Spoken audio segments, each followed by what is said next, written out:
few years ago, I had a revelation that in this world, people love or hate you based off of how much you agree with their core tenets of life. If you agree with all of them, they're going to love you with everything. If you disagree with any of them, depending on what it is, their level of hate for you is going to grow. I know that's not a huge revelation, but it was big at the time for me back in 2018. And we're seeing that more and more now, today, especially with the events of this week.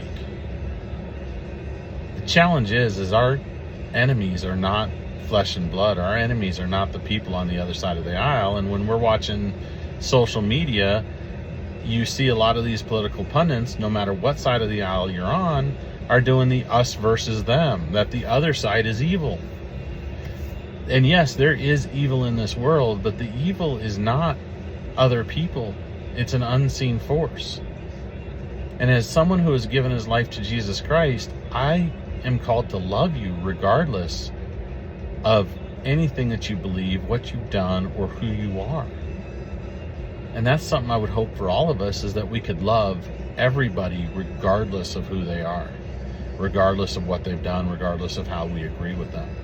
The only way we get there is by giving our lives over to Jesus Christ, giving every ounce of who we are over to Him, and letting Him work on our heart to get to the point where we have His love in us and not ours. For us, on the natural side, what we can do is stop watching this us versus them crap that's getting posted online. And if you're an online influencer, stop feeding into it. Stop posting the us versus them.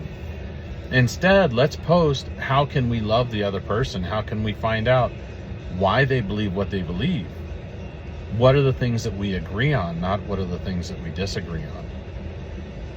And let's fight the real enemy, the unseen enemy. And that enemy can only be fought with prayer and submission to the Lord. Actually, it starts with submission to the Lord first, and then prayer second. Give our lives over to Jesus Christ. Love others the way that He loved us. And then we see the hate subside.